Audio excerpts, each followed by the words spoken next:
Durante mi niñez, la conquista del desierto era un camino de asfalto que me llevaba de vacaciones a la Patagonia. 200 kilómetros en línea recta a través de la provincia de La Pampa.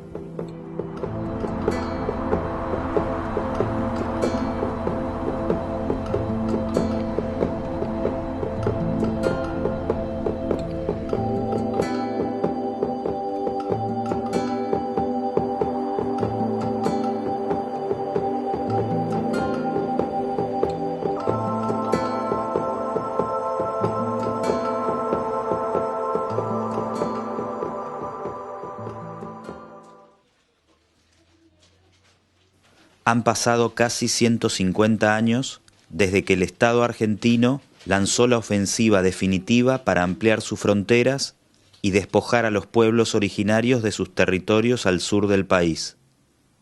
La conquista del desierto no fue precisamente una excursión de vacaciones, fue una campaña de exterminio con dos protagonistas principales, Julio Argentino Roca y el fusil Remington, importado desde Estados Unidos.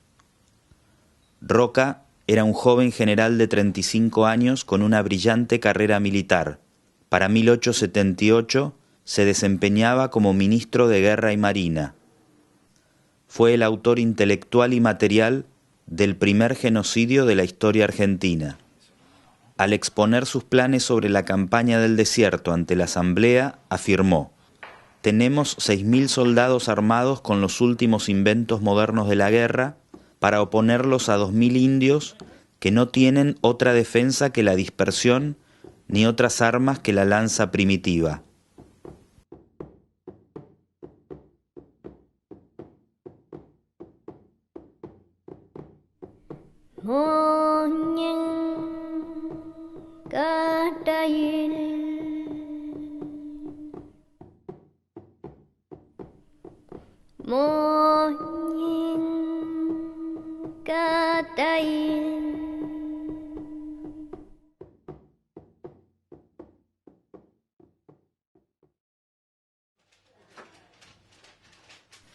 Uno de los loncos o jefes originarios más poderosos de la Patagonia era Modesto Inacayal, quien no tenía una política hostil hacia el Estado argentino. Fue despojado de sus tierras y apresado. Posteriormente trasladado a Buenos Aires, donde pasó sus últimos días sometido a la servidumbre en el subsuelo del Museo de Ciencias Naturales de La Plata. Murió lejos de su tierra, atormentado. El lonco pasaba largas horas mirando los restos de su esposa y sus seres queridos, expuestos por el perito Moreno como piezas antropológicas en el museo. Quienes lo vieron en sus últimos días lo describieron como un fantasma. Los militares también le habían robado a sus hijos, a quienes entregaron entre las familias de los generales para que sean sus sirvientes. Los relatos indican que antes de morir se arrancó las ropas del hombre blanco. Inacayal se había resistido a declararse argentino. Su cuerpo, ultrajado, también permaneció como pieza de museo durante más de 100 años. A inicios del siglo XXI, muchos niños de la Patagonia escribieron a las autoridades del Museo de La Plata para que los restos puedan descansar en su territorio. Emanuel Román, de 10 años, escribe: «Me dirijo a usted para que devuelvan las partes de los aborígenes a sus familias. Lo que hicieron fue inhumano. Sacarles los pelos, el cerebro y las partes del cacique Inacayal. No quiero que restos se exhiban en un museo. Era una persona, como usted y como yo. Me despido atentamente».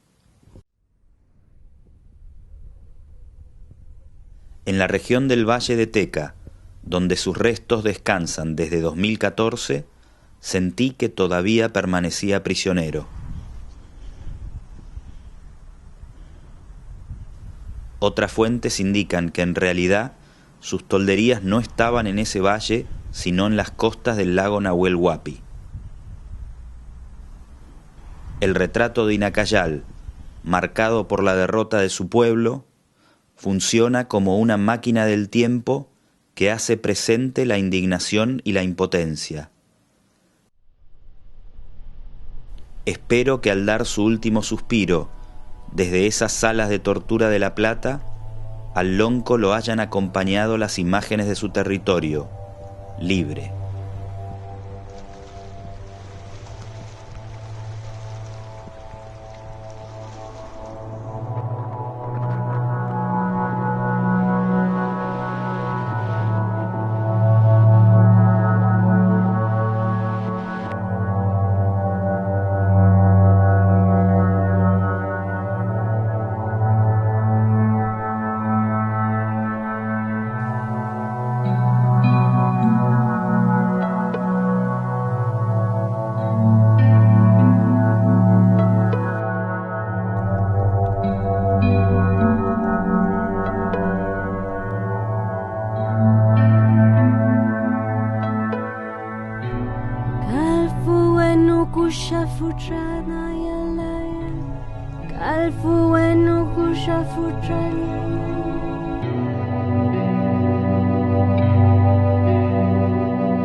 Hoy, el pueblo mapuche radica en la periferia de las ciudades patagónicas y en cientos de comunidades rurales que registran, cada una, realidades particulares. Desde la conquista del desierto, este pueblo originario pugna por recuperar los territorios usurpados por el Estado. En Argentina, o Puel Mapu, como se la conoce en idioma originario, la mayoría de las reivindicaciones se sitúan en las actuales provincias de Neuquén, Río Negro y Chubut. Anteriormente a la formación de los estados a inicios del siglo XIX, estas regiones eran habitadas por tehuelches, mapuches y otros pueblos menores. Lo vinculado al territorio tiene como una demanda muy larga y un tiempo muy largo también, demasiado largo, de falta de respuesta de parte del Estado y los gobiernos que han ido pasando. En este sentido hay situaciones donde se acciona directamente por tener memoria histórica dentro del uso de la tierra esa por nuestros mayores, o por tener alguna instancia del Estado que no responde en los tiempos, digamos, de necesidad de la comunidad. Así que esta es una acción que se viene haciendo, y trabajamos con un equipo técnico jurídico y se trabaja también con un grupo antropológico que puede dar fundamentar fuertemente estas reivindicaciones territoriales, ¿no? La comunidad neuquina de Paichil-Antriao es el primer paso para comprender la problemática de la tierra con sus protagonistas. En 1902, el Estado argentino otorgó la posesión de 625 hectáreas al lonco Ignacio Antriao en los márgenes de los lagos Nahuel Huapi y Correntoso, donde actualmente se enclava Villa Langostura, un exclusivo centro turístico donde suele vacacionar el presidente Mauricio Macri. Más de 100 años atrás la villa no existía y Argentina debía consolidar su soberanía en el lugar. Es la razón por la que reconocieron oficialmente la propiedad de la tierra a quienes vivían en el lugar ancestralmente. Una estatua de madera recuerda la figura del lonco Antriao, quien guió a los argentinos durante la demarcación limítrofe. Al consolidarse la villa como un paraíso turístico, el Estado comenzó a usurpar territorio hasta ocupar 500 de las 625 hectáreas de la comunidad. Yo soy hija de Ortilia Barría Paichil y me llamo Rosa. En 2004, Emanuel Ginóbili, estrella mundial de la NBA, adquirió 11 hectáreas dentro del predio comunitario. Bastante frío, fresquito, no está para quedarse afuera, ¿eh? Rosa ya vivía en el lugar. Al poco tiempo, el millonario jugador le inició una demanda por usurpación de territorio. Ginóbili fakes, lost it, gets it back, flips it up and flips it in! Exclamation point from Manu Ginóbili. Y esta es Pabla Antriao. La denuncia no prosperó, pero Rosa atravesó varios intentos de desalojo. Está mi tío Paichil también y mi hermano, uno de mis hermanos. En 1878, el presidente argentino Nicolás Avellaneda había afirmado: «Hasta nuestro propio decoro como pueblo viril nos obliga a someter cuanto antes, por la razón o por la fuerza, a un puñado de salvajes que destruyen nuestra principal riqueza y nos impiden ocupar definitivamente, en nombre de la ley del progreso y de nuestra propia seguridad, los territorios más ricos y fértiles de la República».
...39 kilómetros al sur de Bariloche, epicentro turístico de la Patagonia, los conflictos por el territorio adquieren ribetes más dramáticos. Un grupo mapuche de la periferia de la ciudad recuperó un predio que es reclamado por parques nacionales. El 25 de noviembre de 2017, las fuerzas de seguridad del Estado ingresaron al territorio y asesinaron a Rafael Nahuel.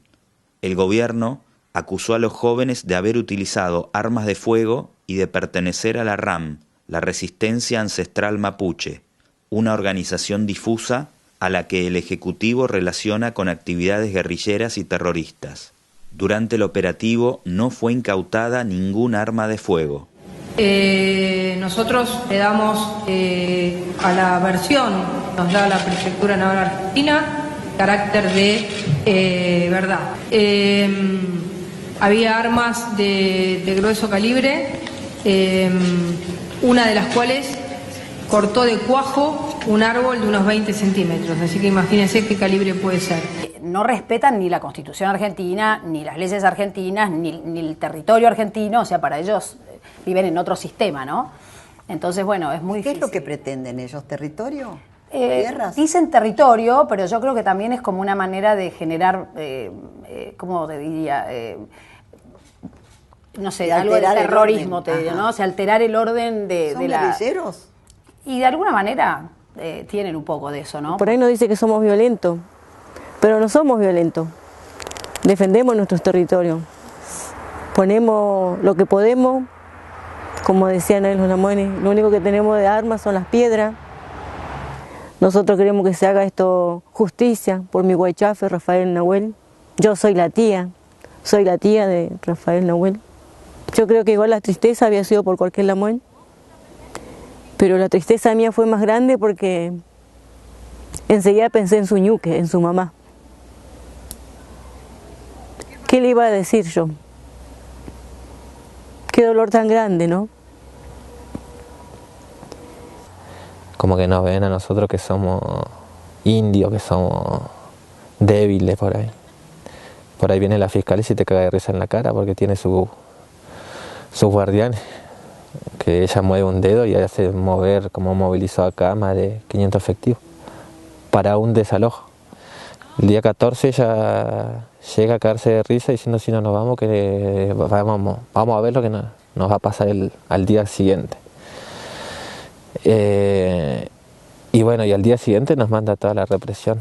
Ningún político bajó a hablar con nosotros. Nadie. El juez vino para el día del peritaje acá, que se hizo, pero no vino nunca más, no vino a dialogar con nosotros. Él no sabe qué propuesta tenemos nosotros. Él no sabe por qué estamos acá y qué queremos nosotros. Él acá lo único que mandaron fue a matarnos. Cuando se habla de la RAM, ¿qué es la RAM para ustedes? Sí, la verdad que me causa mucha gracia cuando me preguntan de la RAM, porque yo ahí ando en el centro, acá en Bariloche, por el centro cívico, muy conocido. Yo he visto la RAM. Para mí la RAM son camionetas, que son propaganda de la RAM. Nada que ver, no sé. Las camionetas. Sí. Hay unas camionetas. Sí, hay unas camionetas que son las RAM, que hacen propaganda en distintos lados. Bueno, acá es muy vista que hay camionetas en el centro de la RAM. Así que si tendríamos que hablar de la RAM, yo estaría hablando de camionetas que son de ricos, que tienen hoteles. Bueno, que vayan y busquen la RAM ahí en los hoteles. Nosotros no queremos que cambiar la mentalidad a la gente de la ciudad. Nosotros no queremos hacer un barrio mapuche, no queremos hacer un estado mapuche. Nosotros lo único que queremos es volver a nuestra tierra, y por lo que estamos luchando acá hoy en día es un pedacito de tierra por lo que le despojaron a nuestra gente, y vivir como mapuche, tranquilo, antes de que vengan acá a matar a una persona. Los medios, por lo menos Radio 6 y Canal 6 de Bariloche, estuvieron una semana antes hablando mal del mapuche y de esta comunidad, diciendo que éramos unos indios de mierda, diciendo que éramos unos guerrilleros. No hace falta que un diario ponga el mote de indio de mierda, como se le dice, ¿no? Pero sí es a través de otro tipo de lenguaje que bajan ese concepto para que después se replique en el común de la sociedad ese concepto, el indio vago, el indio de mierda, o directamente la palabra indio como insulto. Eso que siempre estuvo presente es mucho más alimentado por los medios de comunicación, como digo, con un plan que es casi sistemático por su repetición. Estamos hablando de estos delincuentes terroristas que se hacen denominar mapuches, pagan todos por estos hijos de puta. Claro. Los mapuches no son pueblos originarios. Desalojaron a los... Eran chilenos. Eran chilenos. Que invadieron tierras argentinas. Exacto. Tomaron nuestro territorio. Lo invadieron. No es con mala leche, con la mejor leche del mundo. Uno ve. Imagínate que yo el reportaje te lo hubiera hecho, porque es lo que sentimos los de a pie, digamos, los que no estamos en el conflicto. ¿Entendés? Ajá. Y entonces vos tenés tipos así, piedras, vos venís a la noche con tu señora, tenés 60 años, venís con la chatita, a lo mejor llevas a una oveja atrás, y ves un grupo de gente que tiene estas máscaras, que corta la ruta con piedras. Yo no entiendo qué es lo que pueden conseguir. Simpatía de la gente no van a conseguir que la gente les tenga miedo. Tú temes que si muestras tu rostro pueda suceder que en cualquier retén, yendo a la ciudad o a cualquier lado, claro, la fuerza de seguridad, alguna fuerza de seguridad te desaparezca. Sí, ya ha pasado. El 1 de agosto de 2017, otro operativo estatal había costado la vida de Santiago Maldonado en un pull-off recuperado en Cusamen, provincia de Chubut. El caso afectó gravemente la imagen del gobierno nacional, ya que el cuerpo del joven permaneció desaparecido durante 78 días. Acá nos tiramos todo. ¿Y Santiago se quedó agarrado de dónde acá? Ahí adentro, un poquito más para adentro. Y ahí en nosotros lo perdimos. Lo vista. Y ahí es donde sube para arriba. Y a donde lo suben, que acá arriba hasta ahora se borró porque ayer llovió. Donde estaba el rastro del Unimog que se lo llevó a Santiago. ¿Cuál es la orden y si usted tiene copia de la orden judicial que autorizaba a la Gendarmería a ingresar a la comunidad? En nombre mío y en nombre de Cambiemos, de ninguna manera vamos a aceptar que usted nos compare con la dictadura militar. La ministra Bullrich pertenece a una familia de raigambre oligárquica que se benefició directamente de la campaña del desierto. De igual modo, Esteban Bullrich, que siendo ministro de Educación, reivindicó la conquista. Y tratando de pensar en el futuro, Esta es la nueva campaña del desierto, pero no con la espada, sino con la educación. Según la mayoría de las versiones, Maldonado habría ingresado al río Chubut con la intención de cruzarlo en un intento por evitar a las fuerzas represivas. 5 días antes de las elecciones legislativas, su cuerpo fue hallado flotando en el río, en un sector que ya había sido rastrillado. El pull-off en resistencia de Cusamen fue recuperado a la compañía Benetton por el grupo perteneciente al lonco Facundo Jones Wala, sindicado como líder de la RAM. En enero de ese mismo año, su comunidad había sufrido un violento intento de desalojo. Una de las policías que nos iba acarreando con nuestros hijos, nosotros le expresábamos que justamente que su rostro manifestaba más rasgos mapuche que nosotros mismos, que se vea en un espejo, que ella estaba haciendo lo que le hicieron a sus abuelos con nosotros, que se acuerde de su historia familiar. ¿Qué sucedió? La retiraron porque se dio vuelta para llorar. Esa mujer policía lloró. No todas las policías dudan a la hora de enfrentar sus contradicciones étnicas. Durante esta audiencia judicial al grupo de Jones Wala, 2 agentes murmuran. Se reconocen como mapuche, pero afirman que estos jóvenes son una vergüenza y ponen en duda su pertenencia originaria. Yo los invito a conocernos realmente, a conocernos más allá del folclore, porque nosotros no somos una artesanía. No, nosotros no somos la limosna que te dejan por una torta frita en Nahuelpan. No, nosotros somos una nación milenaria con conocimientos ancestrales. Somos una nación porque hablamos un mismo idioma, tenemos un mismo territorio, una misma espiritualidad, compartimos una cultura, somos una nación por eso, pero nosotros no queremos crear un Estado, no nos interesa. Acá el conflicto principal es el conflicto por la posesión y la propiedad de la tierra.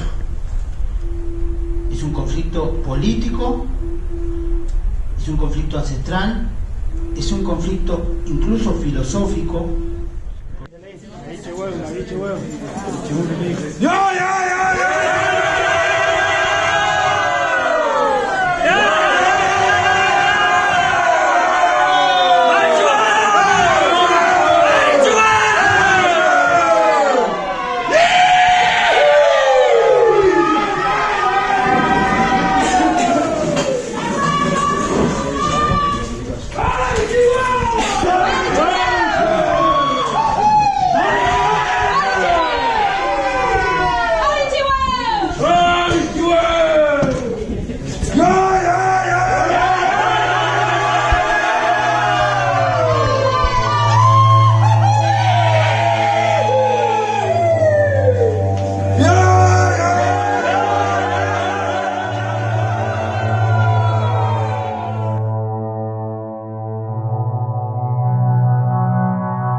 La empresa Benetton posee 900.000 hectáreas adquiridas en una transacción en el año 1991. Durante los 100 años anteriores, las tierras estuvieron en poder de una compañía inglesa registrada en Argentina con el nombre de Argentine Southern Land Company. En 1890, apenas concluida la campaña del desierto, el entonces presidente Miguel Juárez Celman cedió esas 900.000 hectáreas mediante un decreto. El Estado argentino deseaba poblar la Patagonia con europeos blancos. Con el compromiso de traer colonos y realizar inversiones, las tierras fueron entregadas gratis, sin pagar un solo peso.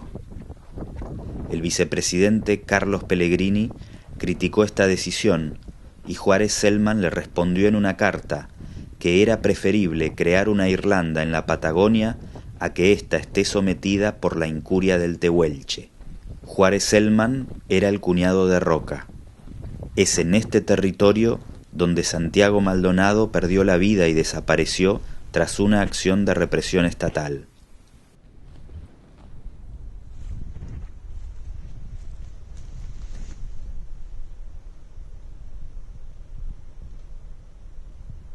No hay una historia de entrelazos con esta sociedad. Hay una historia de un genocidio. En la sociedad se enseña a decir indios de mierda como insulto. Muchas veces nuestra gente prefirió esconder que eran mapuches o que eran indios por vergüenza, por miedo, porque tenemos que recordar que en la conquista del desierto las mujeres fueron torturadas, fueron esclavizadas, fueron desarraigadas, llevándolas hasta a los ingenios en Tucumán, en Jujuy, en Salta, a trabajar en esos lugares. Fueron llevados como museos humanos en barcos a Europa. Fueron esclavizados y cuando se iban de esos lugares les cortaban los pechos o las puntas de los pies, los dedos de los pies. A los hombres les cortaban las orejas o los testículos. Hay un resentimiento histórico que yo creo que no hay forma de sanar. Seguramente aquel que pasó una guerra, aquel que vive en guerra, puede hablar de ese escenario que nos tocó pasar a nosotros como pueblo. Hay heridas que no han sanado y creo que no van a sanar porque no entra en negociación la muerte de nuestra gente, toda la masacre que hicieron.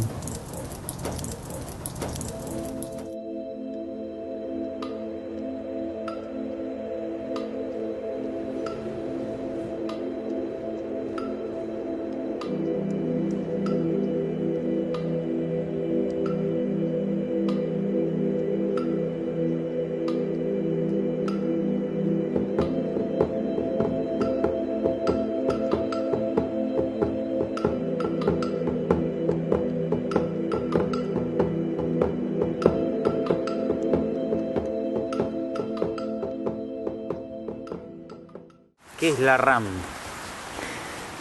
La RAM sí es una pregunta muy escuchada, La RAM yo creo que es una organización que ya ha sido avalada por las comunidades hace varios años.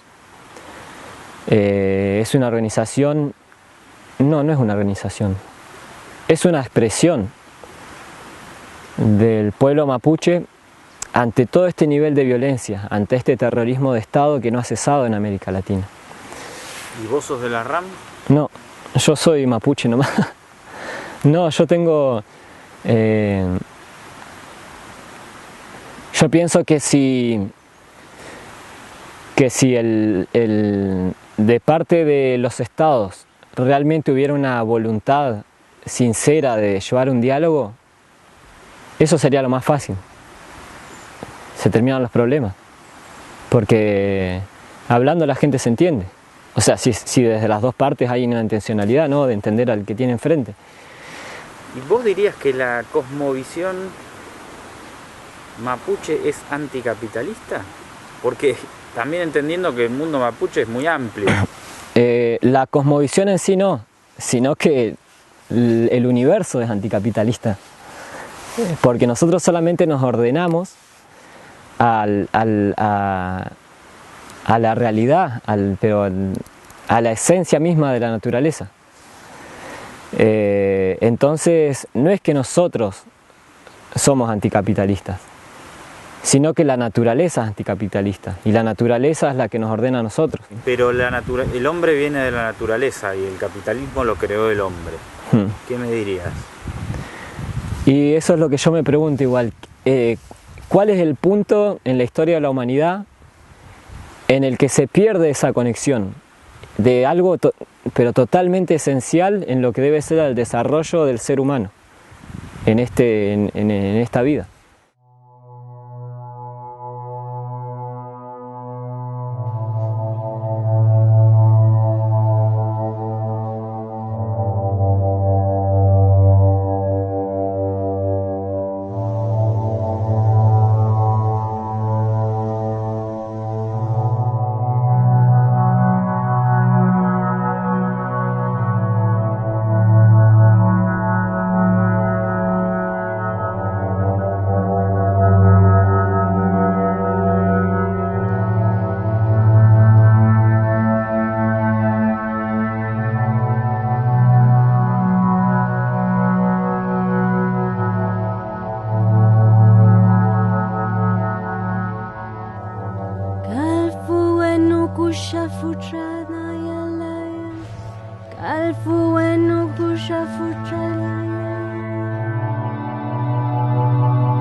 En la forma de organización mapuche no existe un poder centralizado. En términos históricos, esta cultura les ha otorgado un gran poder de resistencia militar. Los colonizadores españoles, que derrotaron a los mayas y a los incas, no pudieron hacer lo propio con los mapuche y tuvieron que firmar tratados de paz reconociendo la existencia de esta nación. Como contraparte, esta cosmovisión ha impedido procesos de unidad más amplios. Desde hace siglos, distintas facciones mapuche han peleado entre sí y muchas veces no han logrado acuerdos para enfrentar al hombre blanco o huinca. La oportunidad no fue desaprovechada por los colonizadores. La llegada de españoles, argentinos y chilenos desató una serie de procesos sociales y políticos sumamente complejos dentro de esta sociedad originaria. En la actualidad, igualmente pueden observarse divisiones y la falta de una fuerza mayor que podría derivar de un proceso de unidad. El mundo mapuche ha cambiado y el mestizaje ha avanzado. Quienes menosprecian a los pueblos originarios pretenden restar legitimidad a sus reclamos bajo el argumento del color de la piel. Fernando Nahuel Pan ejemplifica la dicotomía entre identidad y mestizaje.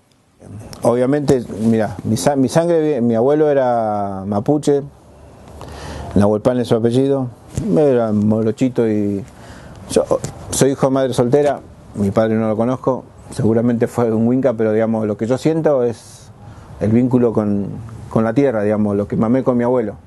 Quizás si me hubiese criado en otro contexto, capaz que, no sé, pero digamos, con mi rasgo pueden decirte que no soy mapuche, pero lo que yo siento no tengo ninguna duda, ¿viste? Así que eso. Del retorno después de lo que fue la conquista del desierto. Mauro Millán recuperó territorio que estaba en poder de la policía en la provincia de Chubut.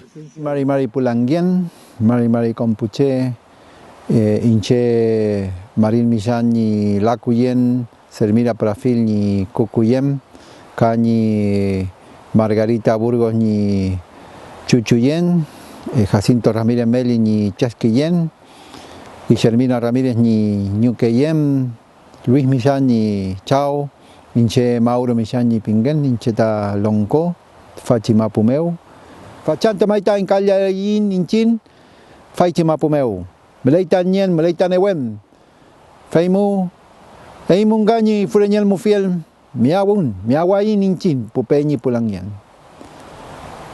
Hasta acá un poco de Mapudungún. Siempre nos recomiendan nuestros mayores. Uno tiene que sacar el habla de la tierra. Ese es nuestro idioma, ahora hablo el idioma del conquistador. Me presento porque cuando uno se presenta uno tiene que mencionar a sus antepasados, si no, no seríamos quienes somos, ¿no? Entonces yo mencioné a mis abuelos maternos, paternos, a mi finada madre, a mi padre y finalmente estoy yo.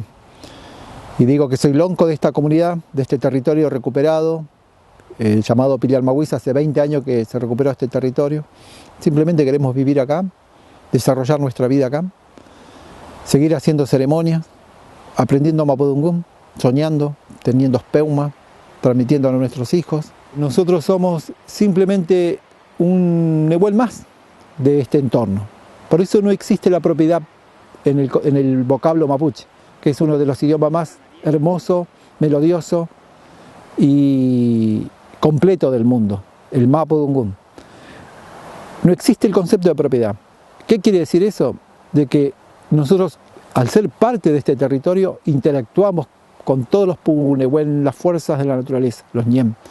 Con algunos armonizamos a través del Guillatún, Camaricún, Huiñochipanto, Huitrotipal, etcétera, etcétera. Son ceremonias. Con otros no armonizamos, pero mantenemos un equilibrio en ese pacto.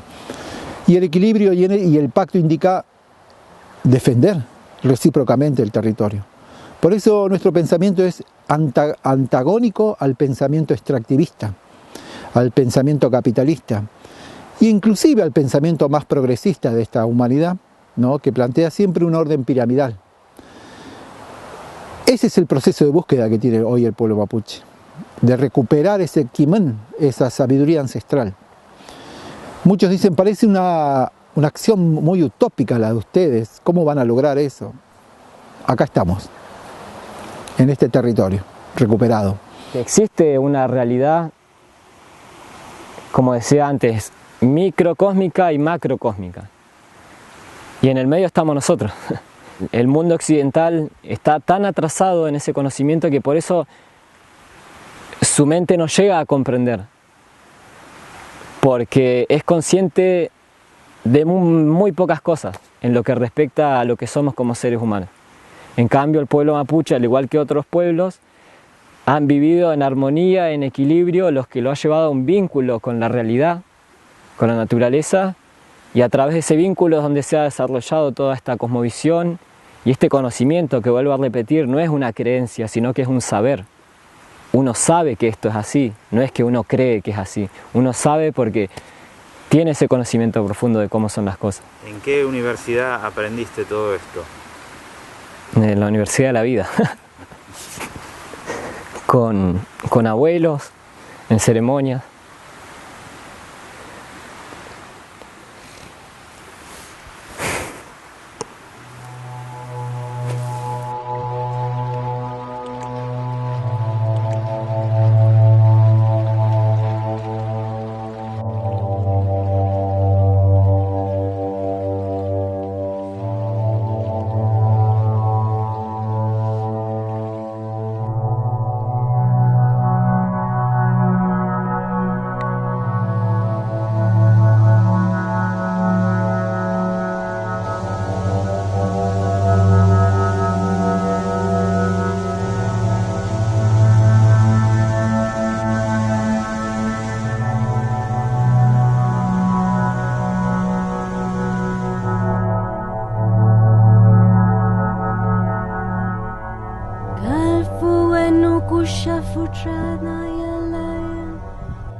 En la meseta patagónica vive Eusebio Antieco. Esta es la costa del Lepá.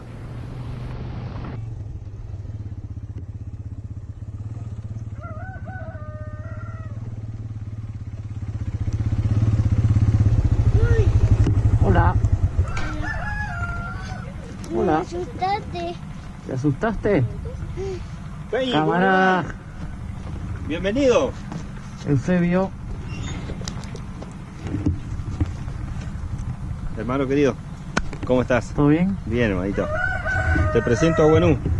Hola, yo soy Andrés. Yo soy Buenú Antieco.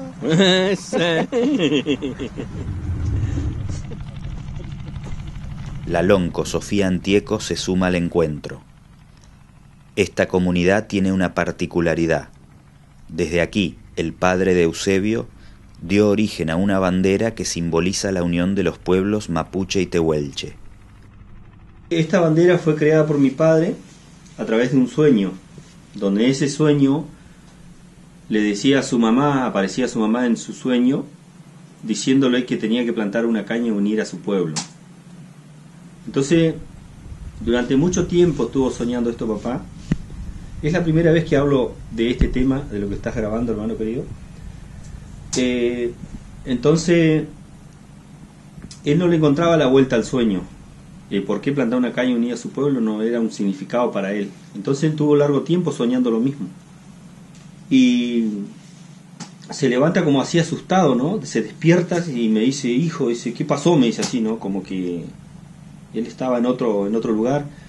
Y no sé, le digo, vos estabas gritando, así que se levanta, entra a la cocina y me pide una hoja del cuaderno, ¿viste? Del cuaderno Gloria, yo nunca me voy a olvidar eso. Y bueno, le doy la hoja con el cuaderno y él dibuja la caña del coligüe, nuestra caña sagrada que se usa en los camarucos. Y ahí se da cuenta que él tiene que hacer la bandera, ahí nace la bandera. Así que muchas gracias, Andrés, y bueno, esto es para vos. Muchas gracias. Gracias a vos. De Costa del Lepá, para que recorras tu camino y te ilumines Ustachau Enechet, Chaltumaipen, por llegar hasta aquí. Cumea Cuimán, te vaya bien, Peña. Muchas gracias. Capitales privados han avanzado sobre los territorios comunitarios, principalmente los terratenientes libaneses Melhem y Said Bestene y el empresario italiano Luciano Benetton. En 1997, el propio Estado provincial admitió que las tierras habían sido alambradas indebidamente. Con respecto a la tierra, obviamente fuimos totalmente invadidos de este a oeste y de norte a sur del territorio. Y obviamente que eso nos llevó a la pobreza extrema, digo yo. Yo siempre digo, nosotros éramos ricos y al ser tan invadidos pasamos a ser pobres. Y los que vinieron a invadirnos pasaron a ser ricos. ¿Y por qué ahora está cerrado todo el campo? Está todos lados cerrado. Y entran acá, en Costa del Lepá, y enseguida se hace adelanto y hacen alambre. Porque ¿por qué mi abuelo no hacía alambres? Nada. Así no tenía su capital, ni un alambrado, nada. El alambre. Me quedo pensando en el alambre. La primera legislación argentina sobre este elemento data de 1860. Los pueblos originarios, que se calcula vivieron desde 9.000 años antes en estos territorios, nunca lo habían utilizado.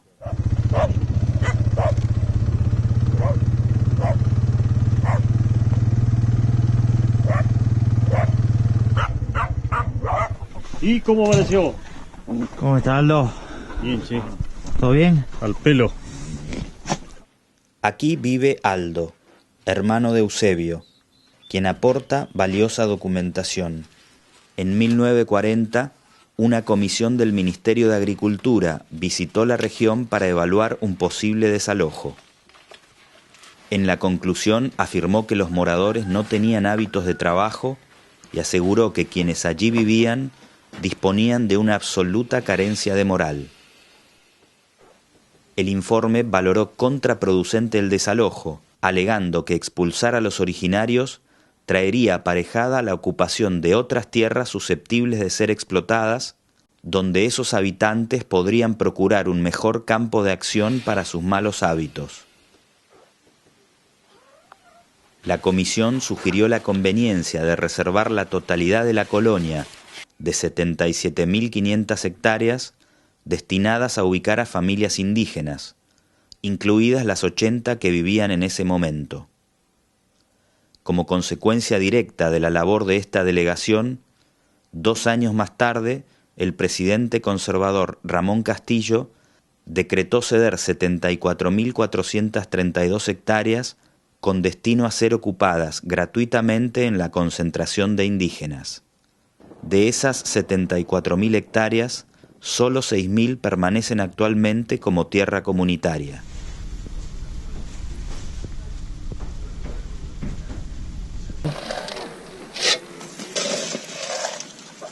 Mete tu poderosa para acá. No lo dejes ahí.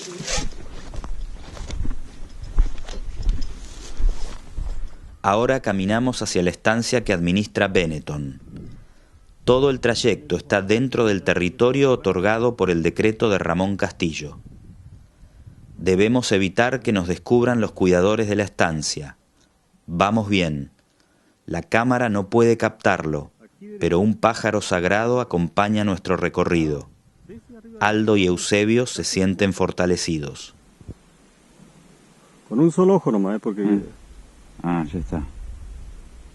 ¿Lo viste bien, no? Sí. Bueno. ¿Qué pájaro es? Es el pájaro sagrado de los camarucos.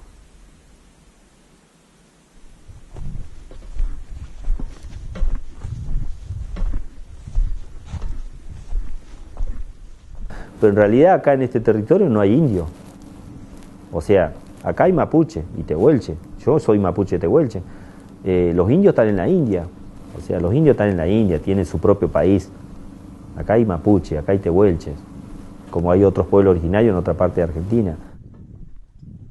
En un futuro, yo creo no muy lejano, vamos a tomar posición de vuelta de los territorios, porque ya los reclamos ya han superado los reclamos que se han hecho formal, como dice el Estado argentino, han superado toda índole, digo yo, porque digamos mis abuelos que empezaron todo desalojo, empezaron los reclamos, formalmente como dice el gobierno, porque no tenemos que ir supuestamente al choque, a ser violento, ellos lo llaman violento a aquella gente que reclama. Y bueno, yo creo que se le acabó el tiempo al gobierno argentino de devolución de tierra, ¿y qué va a hacer el mapuche hoy? Y va a empezar a tomar posición. No es una usurpación, sino va a tomar posición de lo que les robaron, porque digamos, si ellos hicieron sus negociados con el Estado inglés, con el Estado europeo, es problema de ellos, vendieron tierra a algo que no le correspondía. Y ahora lo que quiero dejar aclarado también aquí es que supuesto campo de Bestene, ¿no es cierto? No hay ni un animal. Hoy en este día, bueno, ya hace como 4 horas que andamos aquí caminando, ¿no es cierto? No vemos lo que es un animal. Yo lo que saco cuenta acá, ¿no es cierto?, que es un campo vacío, no le sirve ni al supuesto dueño, lo único que sirve para juntar depredadores, ¿no es cierto? Así que no sé hasta dónde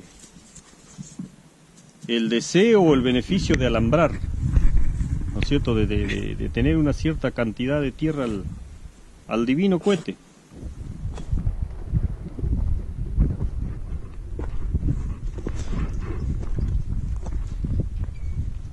Tras casi 5 horas de caminata, finalmente ingresamos al territorio controlado por Benetton.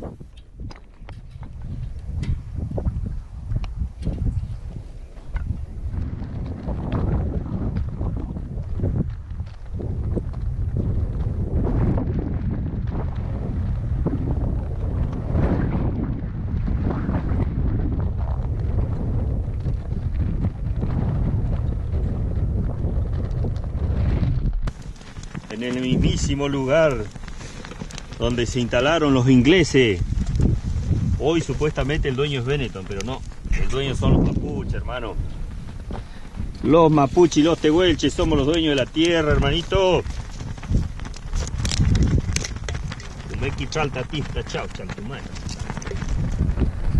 ¿Qué querés que grabe? ¿La yerba? La yerba, el mate. Agarra, hermano, acá.